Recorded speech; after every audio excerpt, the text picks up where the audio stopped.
Y no solo eso, encontramos capas de restos de peces en varios horizontes en sedimentos de diatomeas, todo tipo de otros organismos enterrados juntos.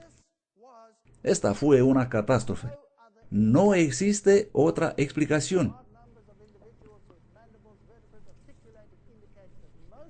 Conclusión, el gran número de individuos con mandíbulas y vértebras articuladas indican que la mayor parte de las ballenas llegaron al fondo del mar y fueron enterradas antes de ser desarticuladas, incluso antes de que los predadores pudieron dañar los animales flotando. Eso también sugiere la deposición rápida de sedimentos cubriendo las carcasas y explicando la conservación de los huesos. Esa es la única solución posible. Por lo tanto, los mamíferos marinos aparecen de repente en el registro fósil completamente formados y enterrados, cosa que no sucede hoy en día. Este es catastrofismo. No existe otra explicación. Así que vamos a pensar en eso. Vamos a reflexionar a este conjunto de pensamientos. Imaginemos que tenemos un enorme diluvio catastrófico en el cual muchas criaturas son enterradas, como las que flotan en los niveles superiores, por ejemplo, y luego, después del diluvio, las aguas cubren la tierra y tenemos estos millones de criaturas flotando en las aguas, restos de peces en algunas áreas, enormes restos de bosques flotando en las aguas, y todo esto tiene que ser cubierto de nuevo. ¿Qué pasará con todo eso?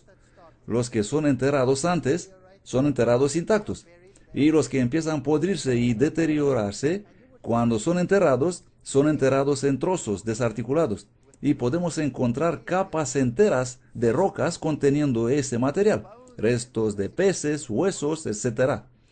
Esto es exactamente lo que encontramos hoy, según hemos visto hasta ahora. Este es un fósil interesante.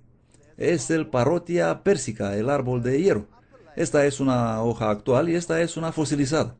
Y eso se encuentra en los niveles superiores, por ejemplo en Europa, donde este árbol no crece hoy porque hace demasiado frío para él ahí.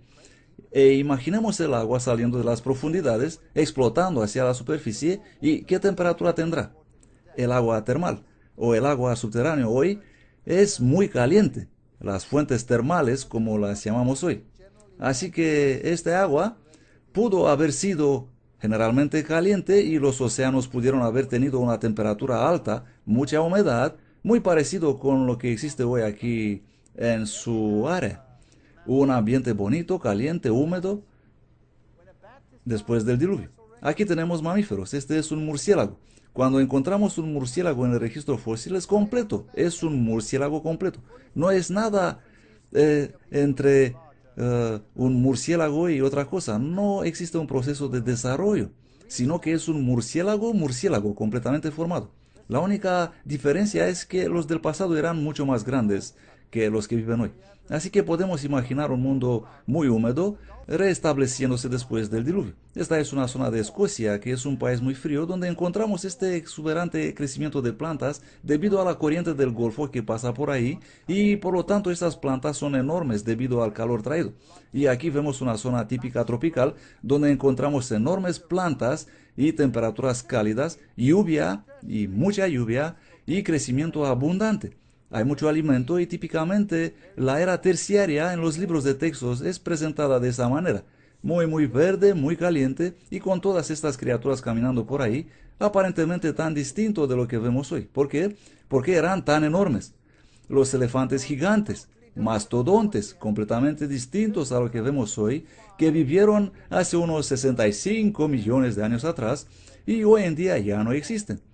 O esta criatura aquí, el gigante perezoso caminando, o el bisonte gigante, o el gigante tigre dientes de sable, o el castor gigante, o el gigante este, o el gigante aquel, que tenían todos en común. Todos eran gigantes, eso es, mucho más grandes que hoy en día. Esos son escarabajos de Amazonia. Así son en la temporada fría y arriba en la temporada caliente. Gran cambio en forma y tamaño. Ahora les voy a llevar al rancho La Brea. ¿Alguien ha estado ahí alguna vez? Bien, algunos veo que han estado. Yo también estuve ahí con mi cámara observando el alquitrán, esperando que pasara algo. Y la gente venía y miraba y me preguntaba, ¿qué hay ahí? No había nada, así que pensaban, bueno, este tío está probablemente chiflado. Pero, ¿qué esperaba yo? Bueno, lo he pillado. ¿La pueden ver? Es una burbuja. Estuve ahí esperando poder fotografiar una burbuja. Solo alguien loco haría eso. Pero yo tengo método en mi locura. Lo que hice fotografiando una burbuja que aparecía a cierto tiempo, y en aquel tiempo no existían cámaras digitales y tenías que tomar la foto rápido y muy atento para no perderla como aquí abajo, pero la otra lo he pillado. ¡Blup! Y ahí está, y todavía salen burbujas hoy en día. Bueno, aquí está el alquitrán al fondo, y obviamente hay alguna grieta o rotura en la roca, y el alquitrán está siendo empujado hacia arriba y acaba en la parte superior. Por cierto, este es material orgánico podrido aquí abajo y está bajo presión. Por eso está siendo empujado hacia arriba. Lo mismo pasa cuando encuentras petróleo. Ustedes viven en una zona rica en petróleo aquí en Texas. Y cuando encuentras petróleo, un buen pozo, entonces explota hasta las alturas. ¿Por qué? Porque está bajo presión. 14.000 kilogramos fuerza por metro cuadrado. Algo asombroso. Aquí en la brea hay una rotura en la roca y prácticamente podía ver cómo suben las burbujas. Y aparecían. ¿Cuán viejo se nos dice que es este petróleo? Millones y millones y millones de años de edad. ¿Cuán viejo se me enseña que es este alquitrán? Millones y millones y millones de años de edad. Si tuvieras un vaso de bebida gaseosa y miras las burbujas saliendo, y si olvidas cerrar el tapón y vuelves después de una hora y quieres beber un vaso, tendrás... ¿Por qué? ¿Qué pasó? Ya no tiene sabor, eso decimos siempre. El gas se ha ido. ¿Dónde se ha ido? Ha desaparecido en la atmósfera. ¿No es increíble que la roca es porosa y este petróleo está enterrado bajo esta roca porosa por donde el gas escapa continuamente? ¿No es increíble que aquí tienes una grieta en la roca, eso significando que has olvidado cerrar bien el tapón de la botella, y las burbujas siguen saliendo todavía? ¿Cuántos millones de años creen ustedes que tendrá eso? ¿Cuánto tiempo puede burbujear eso? Vamos. Esto es imposible, no puede ser tan viejo. La única razón por la cual sigue burbujeando es que hay un enorme depósito que todavía contiene gases de descomposición. Por lo tanto, se trata de una corta cronología y no de millones de años.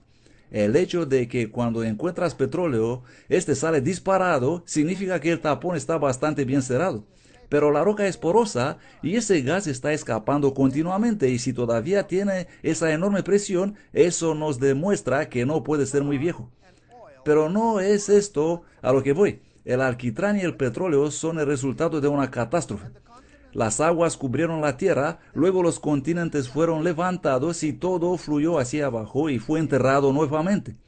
También tenemos estas enormes cantidades de algas que fueron enterradas y masas de material orgánico enterrados bajo esas capas, con todos estos huesos quebrantados en ellos.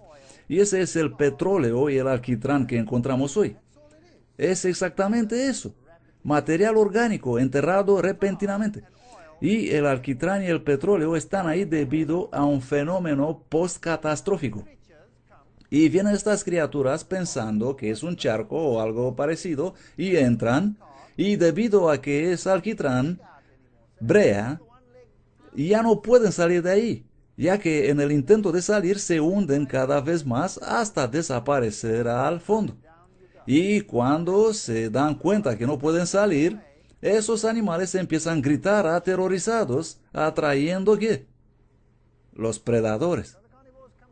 Así que los carnívoros aparecen, atacan al animal y quedan ellos mismos atrapados en el alquitrán.